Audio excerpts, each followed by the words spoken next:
Good morning, good afternoon, good evening. This is the Tech Ranch Venture Outfitter, and I'm Kevin Koym. I'm excited about being here today because we're going to celebrate Global Entrepreneurship Week and hear from entrepreneurs around the world that are making the world a better place. I'm always excited about this because when you get to work with entrepreneurs that are driven by values and vision, you really start seeing that there's a possibility of changing the world for the better with a small group of entrepreneurs that just happen to be connected around the world. And so real excited about that. I want to hop right in and just say here in the Venture Outfitter, if you haven't gotten connected into our Venture Outfitter, make sure that you ask us any question you have. We have both free options for getting involved, and then I'll actually go over a slide in just a couple of slides that talk about how to leverage this program beyond just what we do as a community online, and where we can go from there. Really quick, sponsors make this program possible. Our sponsor that you've heard me talk about a bunch over the last few days is DualWorks.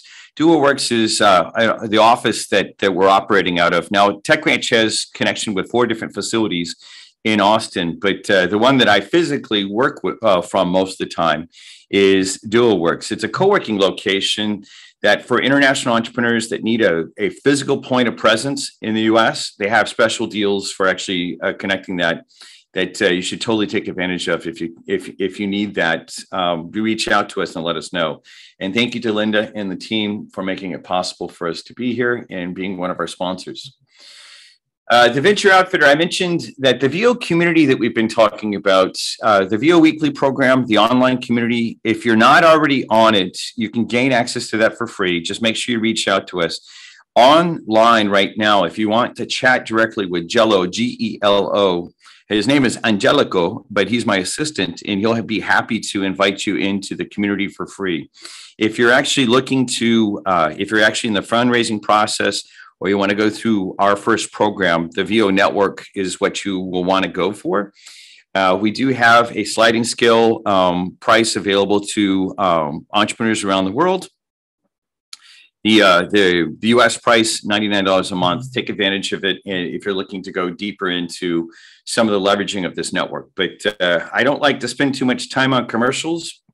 We're here to really hear about the heroes that are driving the world and making it a better place.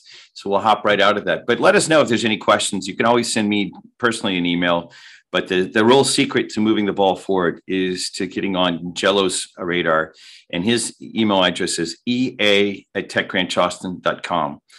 Since he joined the team, my life has gotten a lot easier. And so operations are growing and even smoother than before. Today is an important day in the history of the world.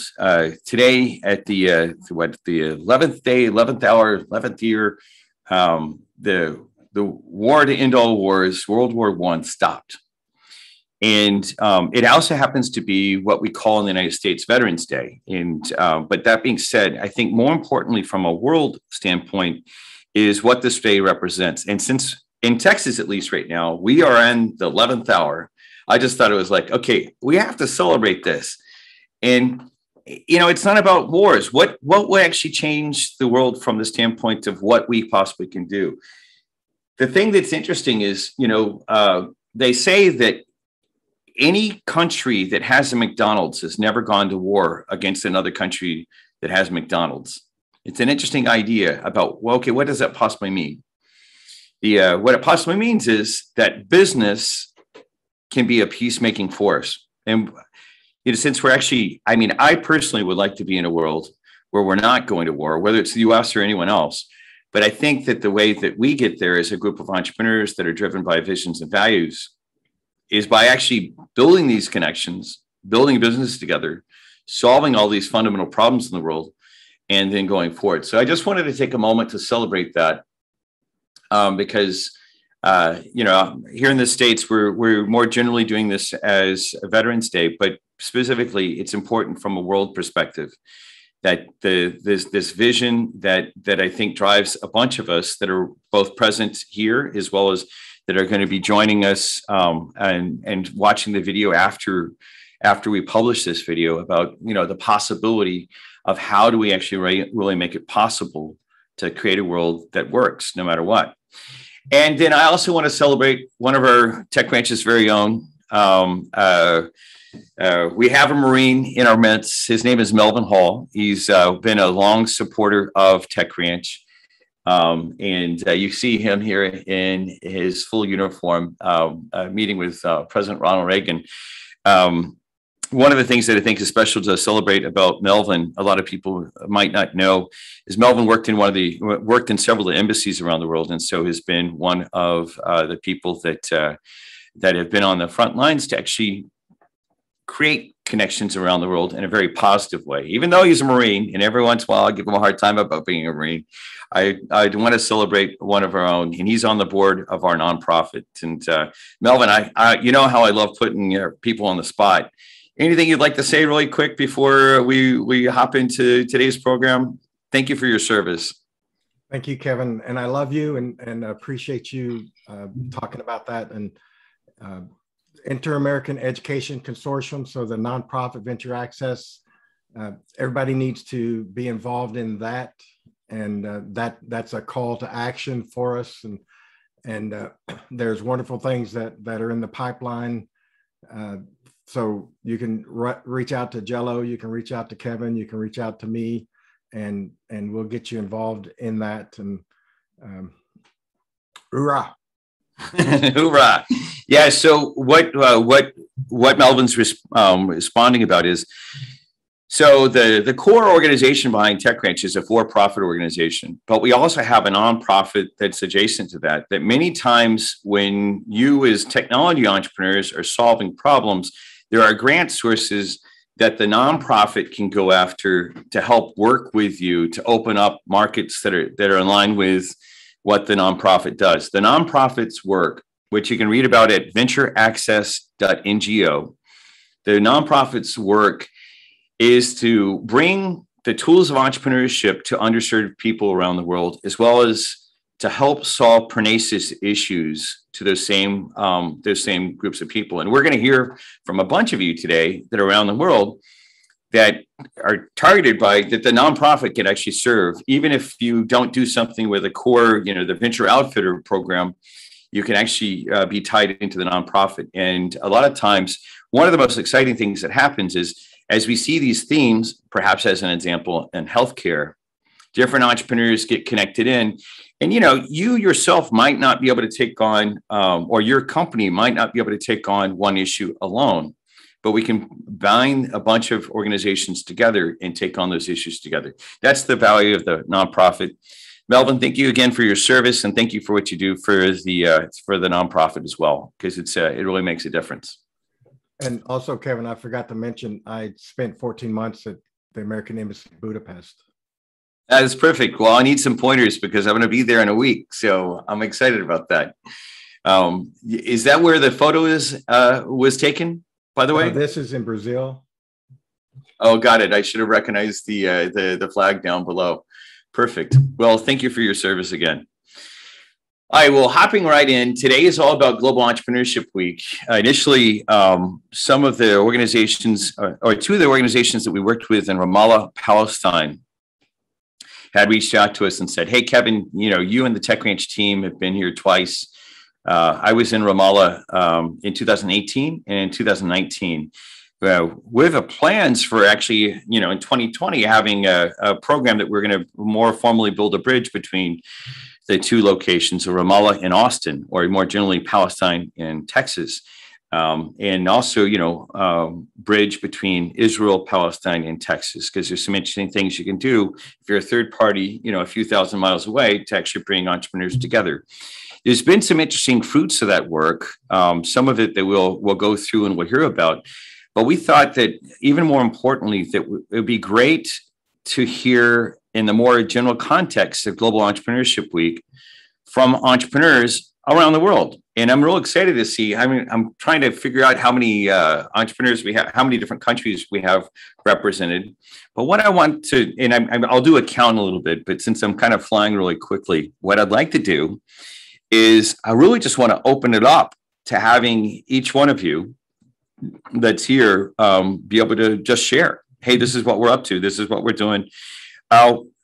usually the best format is to keep everything just to a minute, just 1 minute per person. And then as we reflect on things, we'll share more generally about what's happening. Now, I want to kick things off by asking, and we won't limit him to a minute, but Dr. Joel Coelho is in the room with us. And Joel, or Dr. Coelho, who's a professor at the University of Arizona in Tucson, I originally met in Ramallah, Palestine. He's got some really advanced technology that he talked with us last time that he was on the program in bioreactors. And also he's done a bunch of vertical farming. He's originally from the Philippines, living in Arizona, that I met in Palestine, world-renowned expert in his field about food security and how do you feed more people. So Joel, what I'd like to do is I'm going to give you more than a minute to kind of just tell us, what are you up to? Maybe you have some reflections since you and I met on Palestine, and telling us just a little bit about the Palestinian project that you're involved in, that you're driving forward. Right. And then, kind of kick us off a little bit. Yes. Can I show a few slides, please? You bet. Let's see. I noticed. Be real quick. Yeah, go right ahead. Let's see. Which I see you twice in the screen. Which one do we need to make? This one. Okay, perfect. You already have it. That's good. Right. So actually, this was 3 weeks ago on October 20th. There was the first meeting of the Higher Council for Innovation for Excellence Diaspora Council for Innovation. Now, I'm not Palestinian. As Kevin mentioned, I came originally from the Philippines, and now I'm a U.S. citizen. And so it's a huge honor for me to have been invited to be part of the Diaspora Council for Innovation of Palestine. And so on October 20th, we had our first meeting, and this is really just a meeting of mainly of the ones who are members of the Higher Council. So Engineer Adnan Samar is the president of the Palestine Higher Council for Innovation and Excellence. And Dr. Mohammed Abouid is an official of the same as council, and he's my direct communication with the council. So my history with Palestine, particularly West Bank, goes back about 15 years now. I was invited at the Hebron Polytechnic Institute for teaching classes and research collaborations and so on and so forth. And then about 4 or 5 years ago, I was invited by the Higher Council, as pictured here, and they shared with me the challenge that they're facing in terms of the increasing price of animal feed in the West Bank, which really is important to them considering their heritage and their culture of raising animals. And so our solution was to grow some algae such as spirulina, which is high in protein content, to be a major contributor to the protein content of their animal feed. But we agreed that this is an effort that is not just a research project by a university, but this would be a collaboration among the government, the industry, and the university or the academic institution, because this is really how sustained value creation could be worked out. And we happily agreed to do this, as well as they are. And so the university that was involved is Al-Quds Open University. And this is their research station in Jericho. And these are some of the colleagues that I had and some of the trainees that I had the privilege of training in regard to growing algae. And then the industry collaborator is Aziza. It's a Palestinian, feed manufacturer in the northern parts of the West Bank. And of course, they're on board as well. So anyhow, so Dr. Aziz Salame is the faculty of Al-Quds Open University that I'm collaborating with. And Imad Al-Jabali is a research associate who's working closely with him. And in the last year or so, they've done some really tremendous progress in terms of the science of growing the algae. It contains 42% protein, and they were able to reduce significantly the cost of the growing medium, for instance, from about $10 per liter to less than 10 cents per liter, which is a humongous achievement. And now they're building a greenhouse so that they could have some pilot study of scaling up the algae operation using bioreactors, as well as some open raceways. Now, the original intent of this is to produce protein for animal feed, but this really opens up the possibility of using algae cultures to produce high-value products. This gentleman here is a CEO of Palestinian company, Ramallah, that produces high-value products from various plant sources. This one is from olive trees, for instance, and it's a high in nutrient supplements. But we can use algae as well because algae has lots of high-value products, including nutraceuticals, talking about omega-3 fatty acids, protein, cosmetic ingredients, of course, animal feeds, and some pharmaceuticals. And so the main recommendation that I have really is to connect these entrepreneurs in Palestine to the agro-industrial park in Jericho, which is a joint effort between the Palestinian government and JICA, which is the development organization of the government of Japan. And so this is the Jericho Agro-Industrial Park as established by that cooperation, and it's expanding. And at the same time, the West Bank is now in the process, this is through the Higher Council, of establishing the Palestine National Complex for Innovation and Excellence. It will include 3 or 6 cutting-edge centers, including, I suppose, artificial intelligence is one of them. But of course, that will include as well entrepreneurship and innovation centers to be able to raise more entrepreneurs in the West Bank and Gaza. And of course, that will involve cooperation with Palestinian research universities. But my main recommendation is to connect this complex for innovation and excellence with the industrial parks and economic zones, so that really entrepreneurs within the West Bank will have a way of interacting with and do business with the outside world. So that's a real opportunity, I think, that should be taken advantage of. So that's my update, Kevin. That's brilliant. Thank you, Joel. And thank you for, I didn't mean to hopefully rush you too much from stuff, but you've really given us a lot of great insight. And the thing that I think that Joel's example really helps us see and really frames in is with just a handful of connections around the world, we can create jobs, save lives, create, more food security for people. And, it's insight and technology that Joel's developed originally at the University of Arizona and then exported to Palestine that's really making this difference. Anything else you'd like to say about it, Joel? So again, Palestine is a very special case in the sense that it has a lot of constraints in terms of developing its economy because it's not in control of its borders, its currency, and so on and so forth. But just the same, the Palestinian people are still doing their best to come up with their own economy. But really the best way to turbocharge, if you will, that economy is to find ways to connect it with the globalized world and with a globalized network. And that's where the diaspora, the Palestinians outside of Palestine, come into play. And that's where entrepreneurs and companies also around the world from various countries come in terms of being able to help and make this happen as well for Palestine. So I'm happy that I'm able to participate in that in terms of the technology side.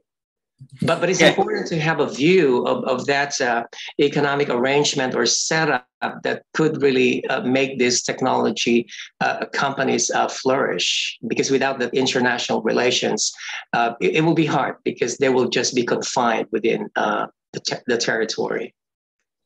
Well, and that speaks to a lot of the work that we can do. I mean, this is true for any set of entrepreneurs, whether in Palestine or somewhere else in the world, that one of the hardest things to do, like if you have a large corporation, it's easy to go to another country and take advantage of the interactions between the two countries, whether it's for cost or technology or raw materials. But those earlier stage organizations, that's much more difficult. And that's exactly why we're here together as a venture outfitter, not just as the Tech Ranch company, but the venture outfitter to help entrepreneurs do that back and forth.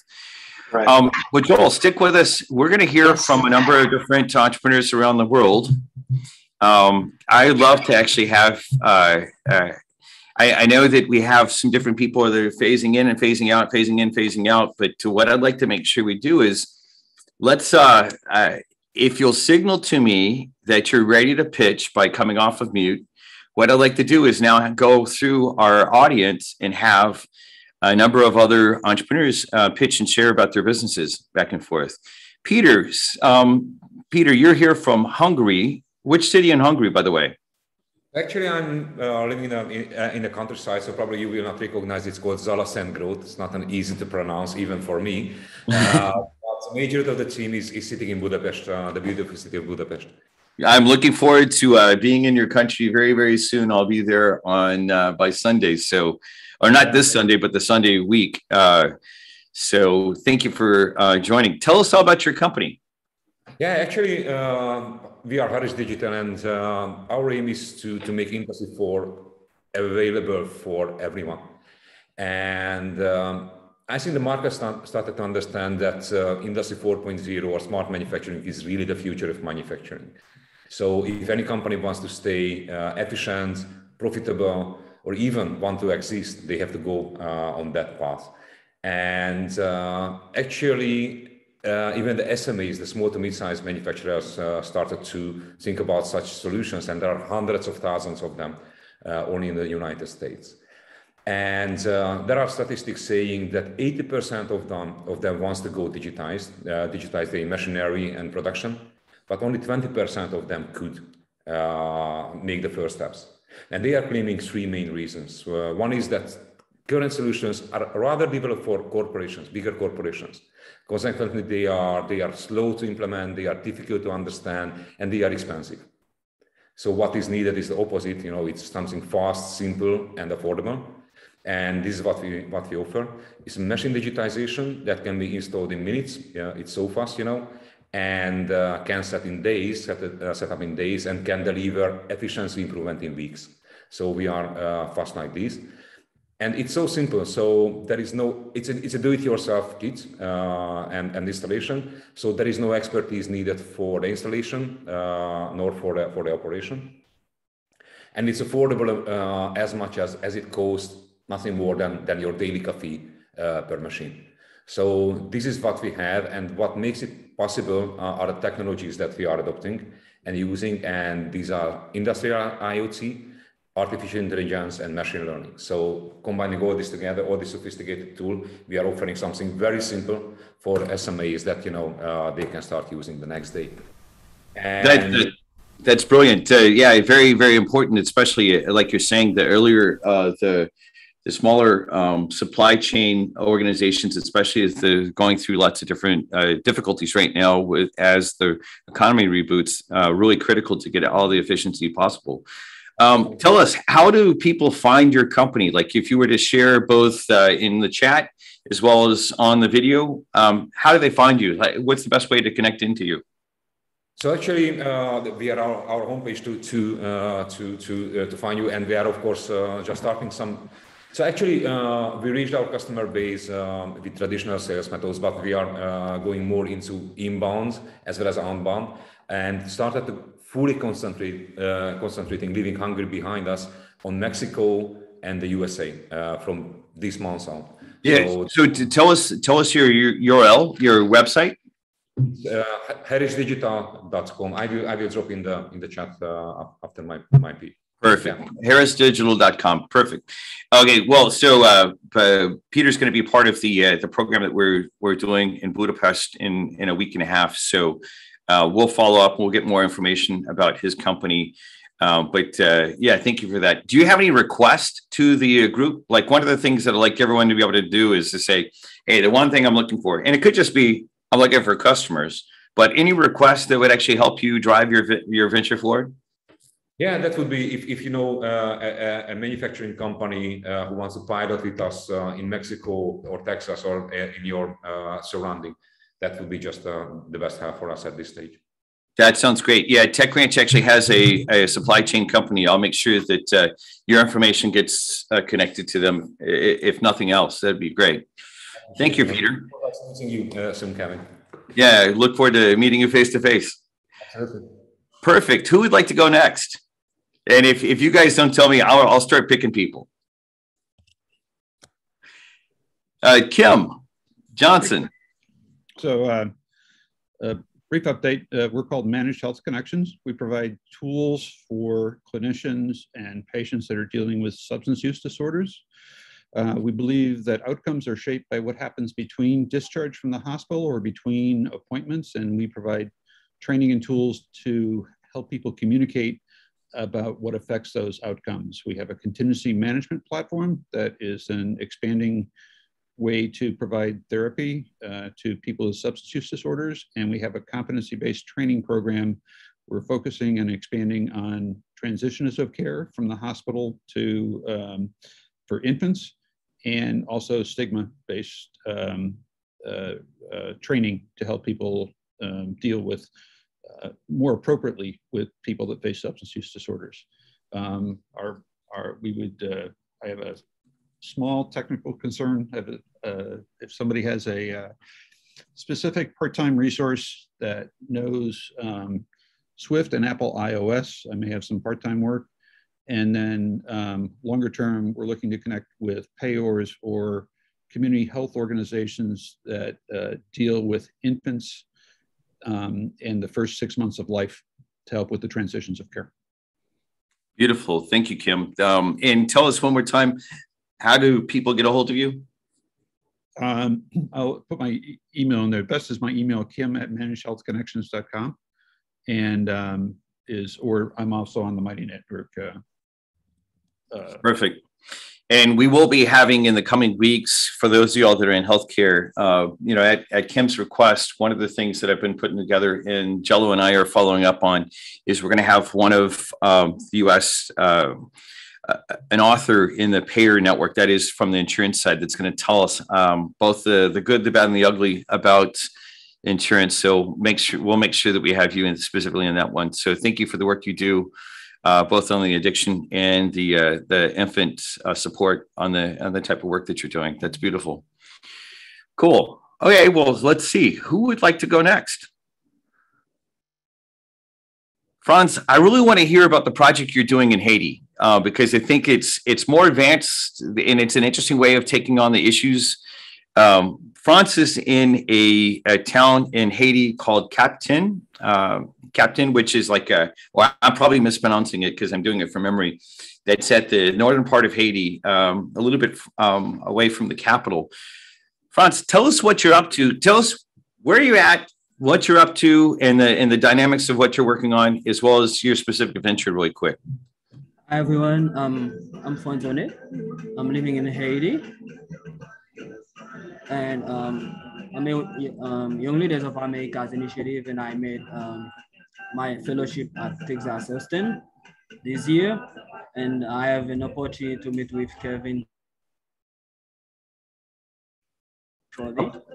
And then since that, we keep talking together via Voxes. And now I am working in an incubator and accelerator business in Haiti. We're helping young people to start a business from the crash, from idea. And then by now I have like a trading, a program that I'm starting for young adults in Haiti, and about cryptocurrency to start investing and make money, trading cryptocurrency using some tools like Binance, and then MetaTrader 4, and some other tools.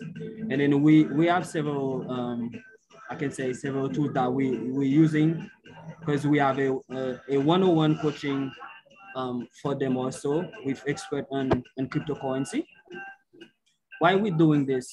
We're doing it because of the poverty we have in Haiti.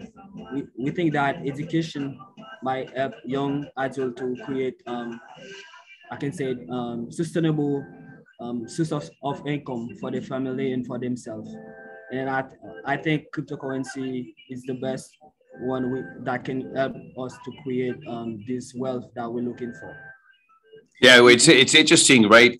We've seen announcements, and we had the Secretary of Technology and Innovation for the country of El Salvador, where they're taking on Bitcoin, cryptocurrency at a country level. I really was moved by the idea that France has from the standpoint of, okay, there's no country support for him in the work he's doing, but engaging with these entrepreneurs early stage directly in the same type of projects, that's really forward thinking. So Franz, what would be valuable for you? Like, how do people get a hold of you? And then also, what's the one request that you'd like to make to the network to say, hey, this is like, this would what really help move your venture forward? Yeah, and we have to start today with the training, and then we have like 50% we want to get engaged and want to learn how to start investing in cryptocurrency, but they don't really can pay the program fee, which is 200 US dollars.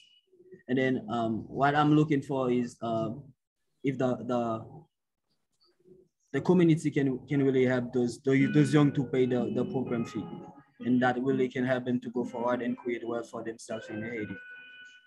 Yeah, so sponsors for actually supporting a handful of people to get into the program fee, $200 roughly per person, which is really interesting because that's when you think about what the implication could be, longer term. So thank you for that, Franz.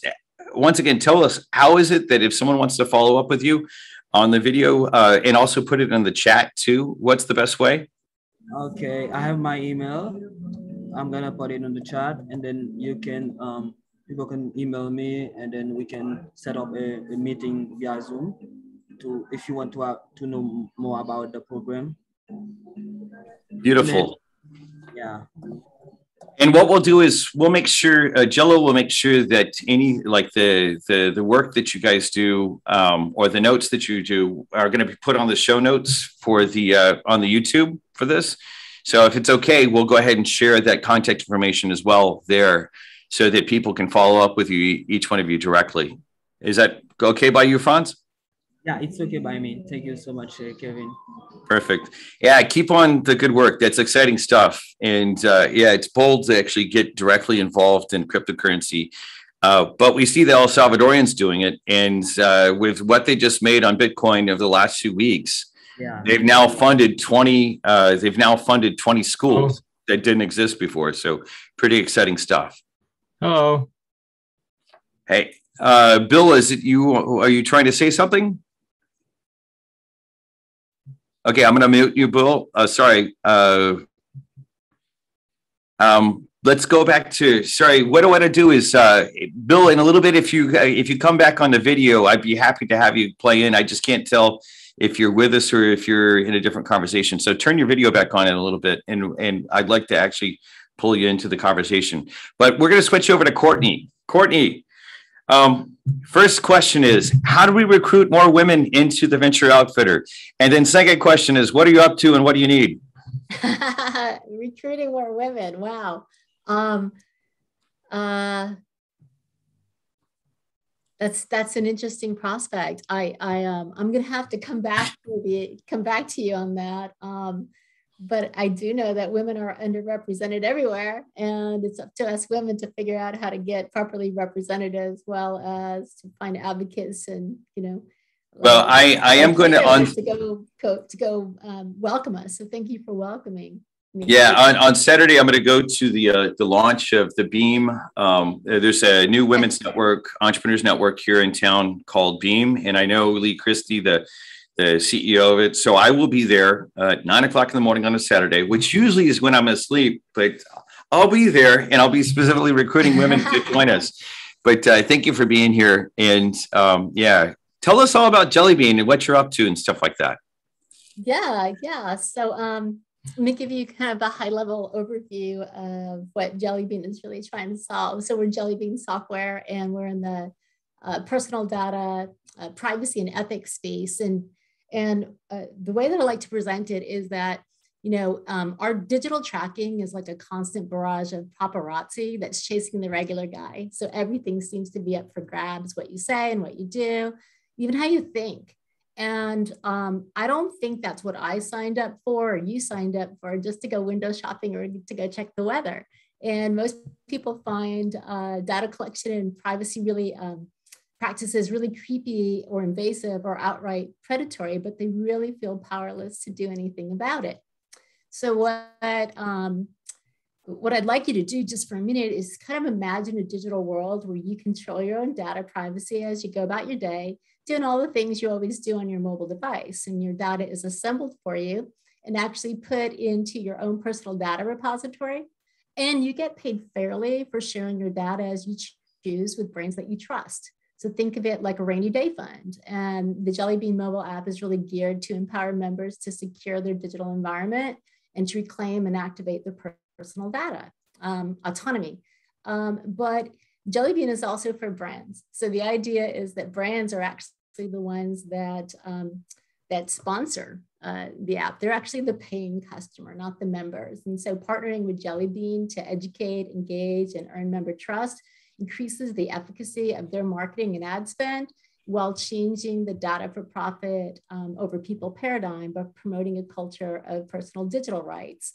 And finally, our mission is to shape an ethical personal data ecosystem that prioritizes individual privacy and data autonomy to foster social well-being. So it's good for people and it's good for business, and that's the way business should work. That's beautiful. I mean, definitely the whole concept of personal digital rights, especially in lieu of what we see being talked about some of the overreaches of organizations like Facebook and of the like. I'm glad to see you stepping in there. How do people get a hold of you, and what requests would you like to make to the network? Okay, so this is great timing.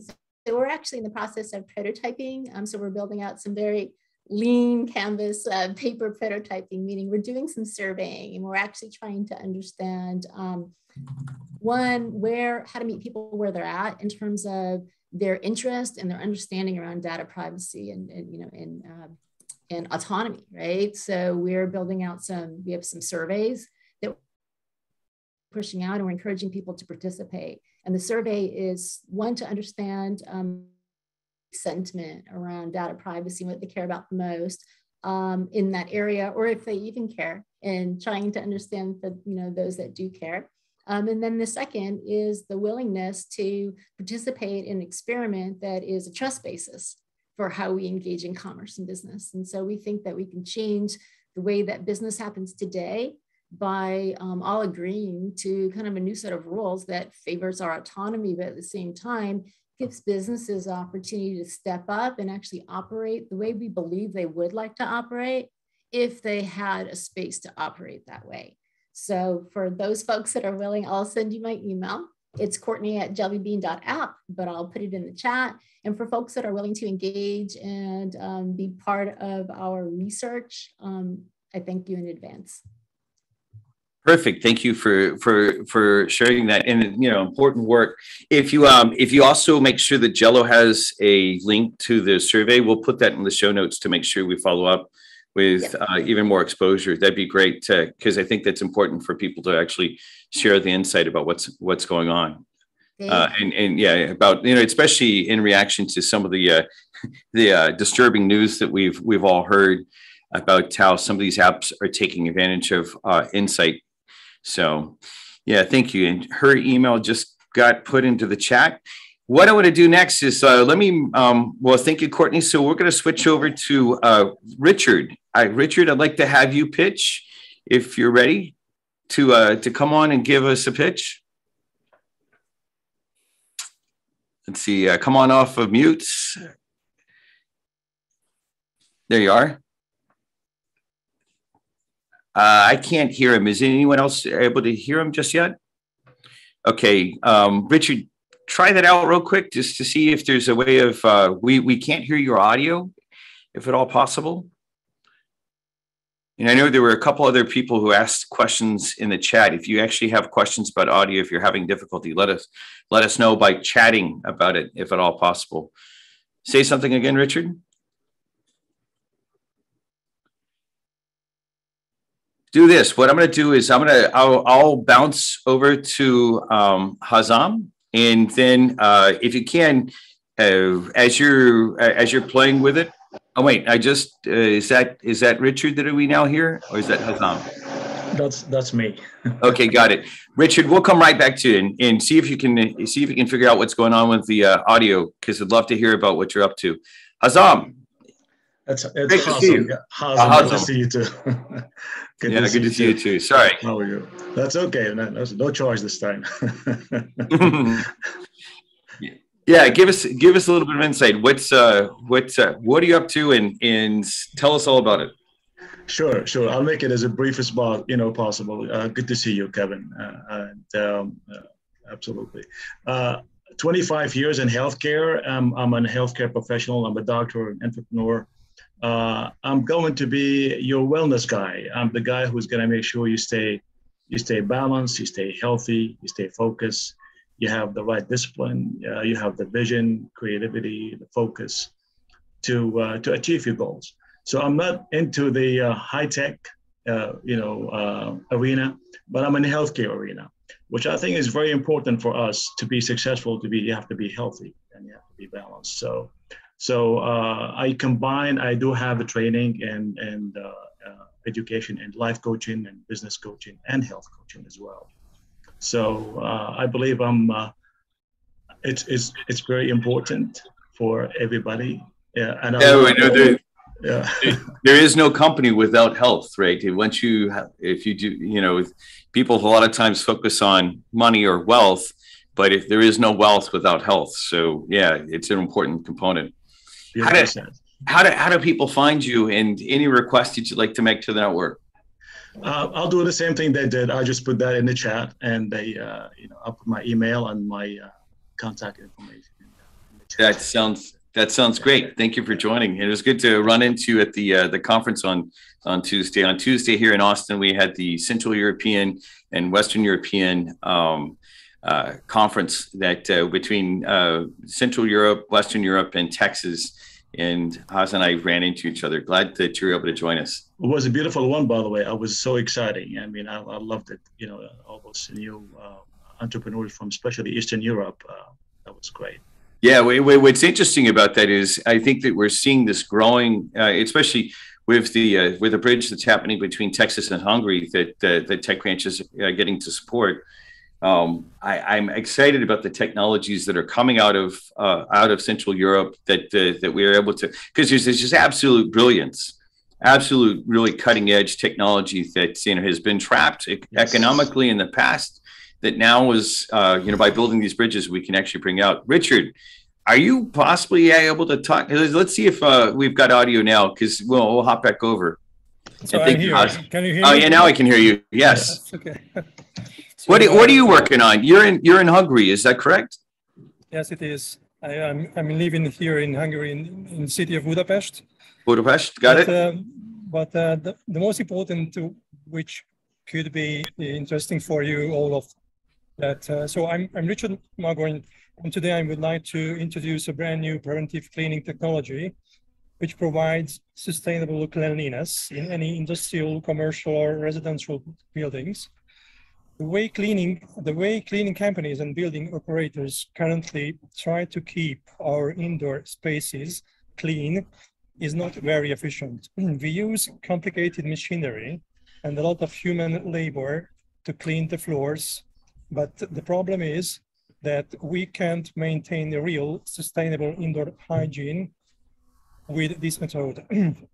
Even if we clean a building 10 times a day, the surfaces only stay clean as long as nobody uses them.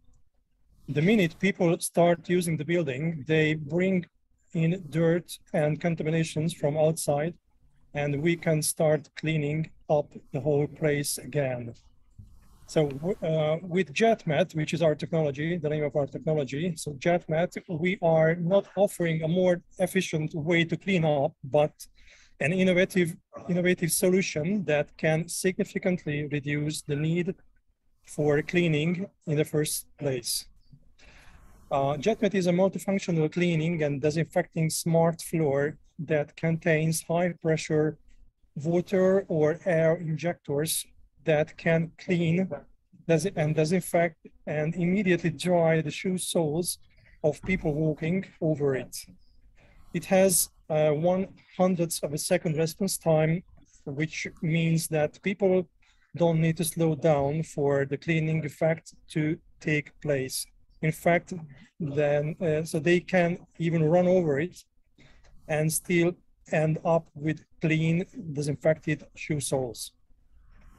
Since JetMed can stop contamination at the entrance, the expenses and the labor force requirements of indoor cleaning can be reduced by up to 50%. This cost saving means that the clients can start enjoying the benefits of JetMed without increasing their overall cleaning costs at all. These benefits include, for example, it reduces the environmental impact of cleaning because it requires less water and detergents than regular cleaning. It has high load capacity, so it can clean the tires of vehicles as well.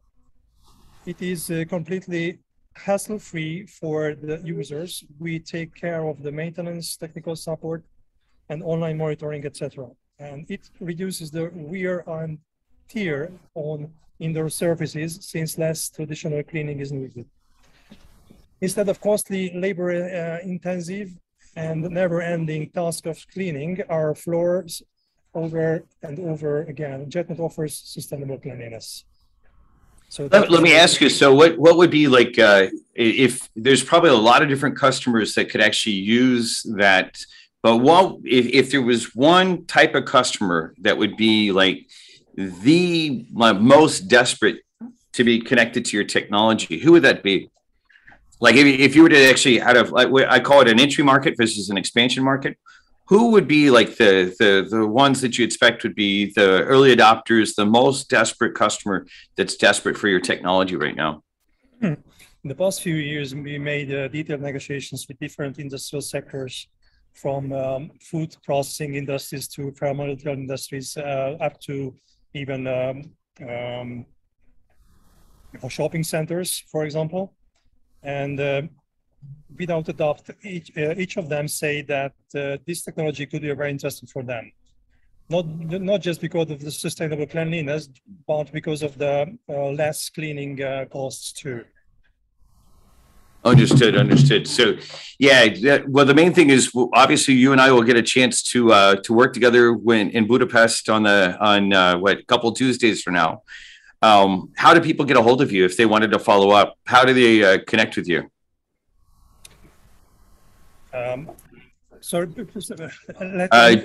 Perhaps could we have your email address? Yeah, of course, yes, of course, yeah. And what is it? Just so if anyone hears the video and wants to follow up directly, how do they reach you? We have a website, which is jetmed.com, full of information in English. And within several weeks, we're gonna produce a brand new prototype of the technology. And maybe the first weeks of December this year, we're gonna introduce and the real the JetMed technology using this prototype. So this year, within several weeks.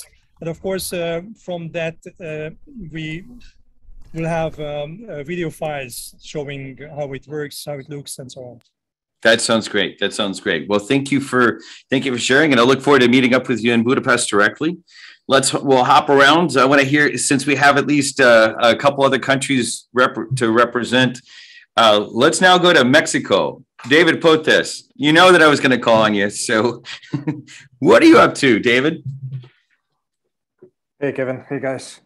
My name is David Potes. I'm the CEO of Apollo Health, and currently also the CEO of this new venture called Ava Salud, which translates to Ava Health.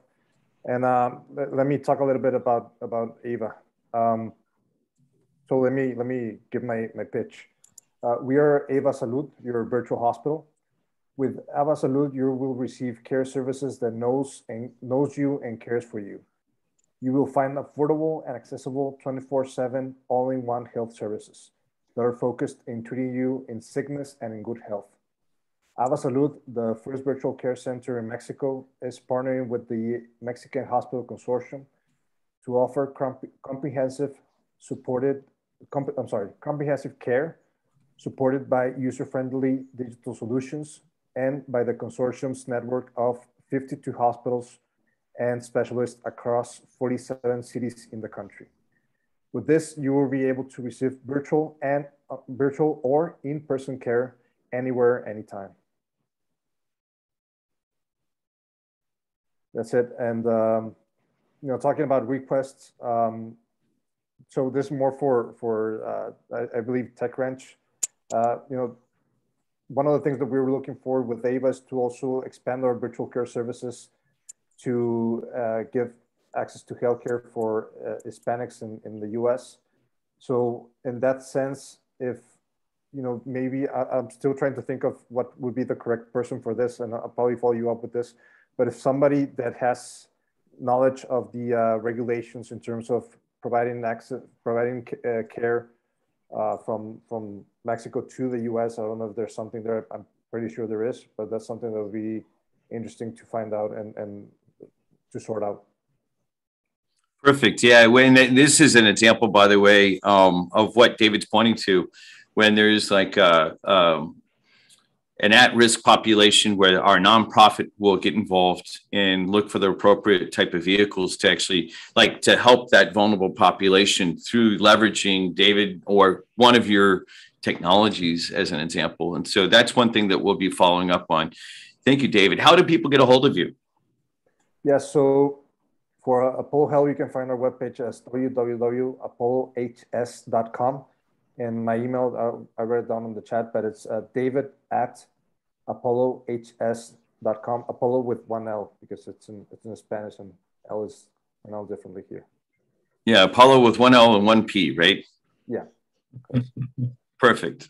Yeah, I always figured that out the hard way, me being the dyslexic guy who can't spell and stuff like that. So thank you, David. And I look forward to seeing how we can leverage your solutions as well as many others to wrap around and get digital healthcare, healthcare delivered digitally to populations that right now are totally at risk and don't have anything. So thank you for that. If I say, I possibly could help if he could, get in touch with me.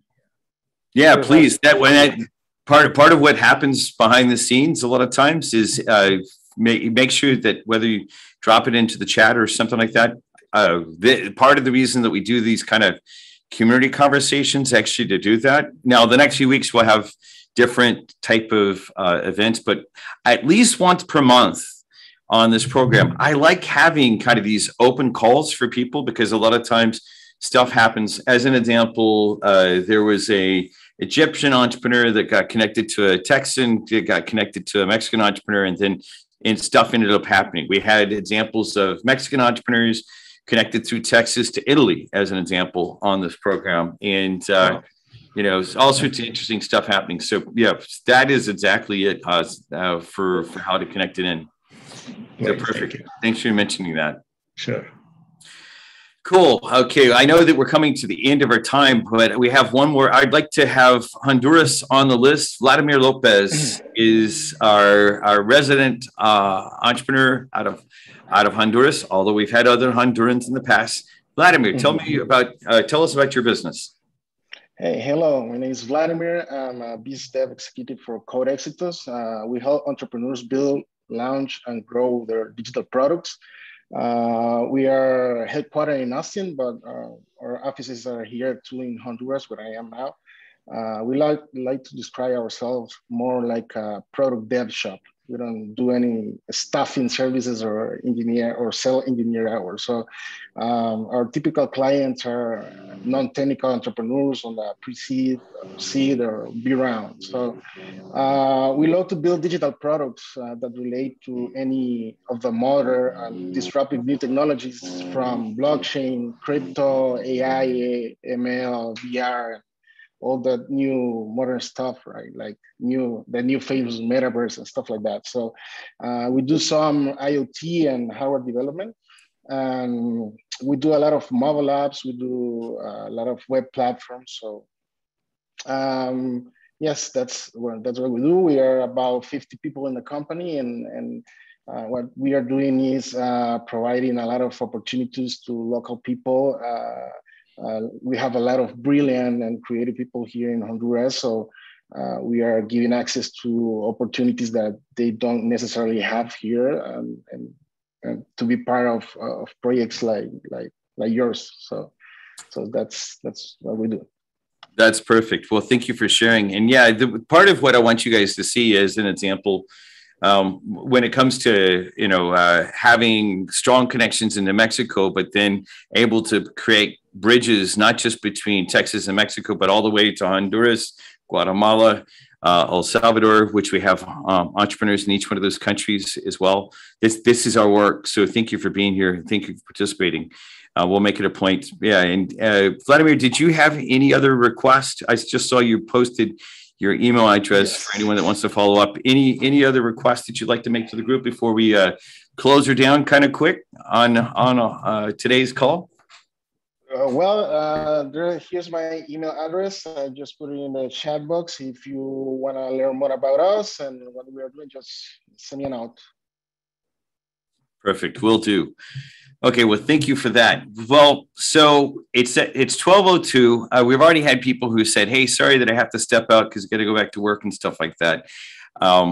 We chose this time at 11 o'clock Texas time, knowing that this way we could capture some of our friends that are in, to the east in Europe and in Africa, and maybe make it possible for people in other parts of the world, including, I know we have a couple of different people on right now from the Philippines as well, to be able to participate. Part of what I want to do is we'll go ahead and start bringing things to a wrap, but part of what we'll do as following up about this is to make sure that this is our work about building bridges between entrepreneurs around the world. One of the ways that I've explained this is there's this famous science fiction writer. His name is William Gibson, and he said, "The future's already here. It's just not widely distributed yet."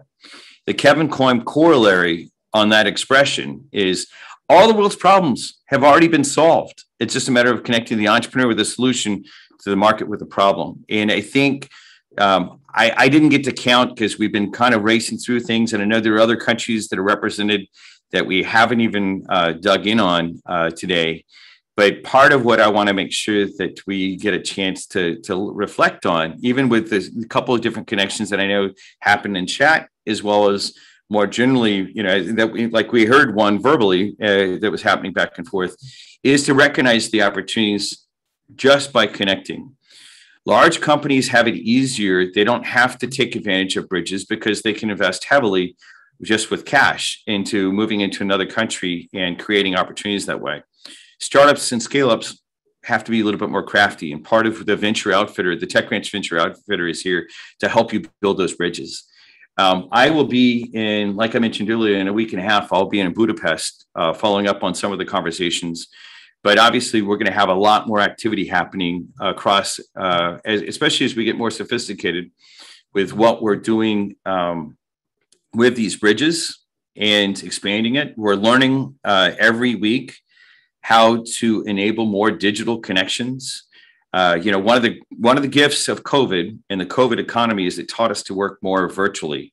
It was kind of hard on Tech Ranch initially, but now I'm kind of like, I see the light. I see how we can take this type of work to a whole different other level. And in the coming weeks, we'll do that. We always publicize our events every Thursday. We try to give, sometimes we have speakers that we have to swap in and out. And like I said, there's a couple different things happening.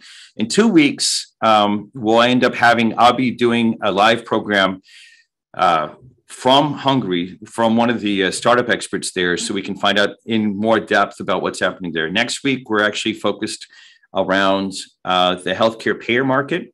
And a woman named Lauren Jenke is going to be sharing, she's an author of a book that talks about how to actually change the payer market, the insurance market in the United States. If you're in healthcare, by the way, in any other part of the world, you'll want to know about this because this is the way to get your tools to take advantage of the market and stuff like that. But we'll talk more about that soon. And if you're not on the WhatsApp group, which is kind of like the group of insiders, if you want to be on the group of Venture Outfitter insiders, there's no cost for that. You just need to make sure that Jello has your mobile number and he'll put you on that WhatsApp group. It seems like we have more activity happening on the WhatsApp group than we do on our Mighty Network. And I'm like recognizing that that's a valuable thing. And then a lot of the other more in-depth discussions that are happening at in the Slack channels. So just make sure you reach out if you want to get a hold of, instead of just worrying about connecting with me, the way to get this to happen quickly is to reach out to Jello. His email address is ea@techcrunchaustin.com. The other thing to do is if you're, make sure you're on our email list. If you want to be one of our country managers, or at least consider to be one of our country managers in your country, formally go ahead and register yourself.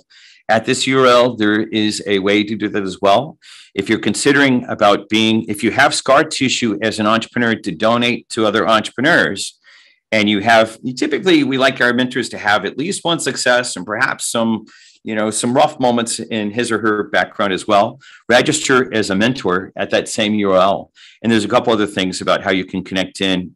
This one URL kind of has all the different lists to plug into and stuff like that. And with that, thank you again to DuoWorks for hosting us here at in Austin. Let us know if you need anything from them. Like I said, it mentions that there's a $200 a month co-working membership.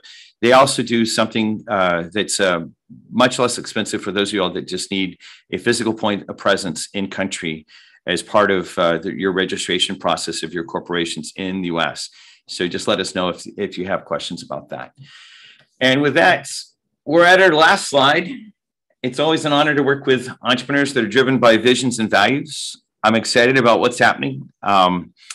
Thank you for your words today. Thank you for the missions that you've all chosen to be on. It's they say that it's a small group of people that change the world for the better. And that's typically where it comes from. It takes pioneers. Sometimes being a pioneer is a pain in the you-know-what. And I just want to acknowledge you all for the work that you're doing. It's an honor to be here with you, and let us know how we can help. So let's go change the world for the better together. And with that, thank you all for your time today. And we'll talk to you again soon. All right, thank you.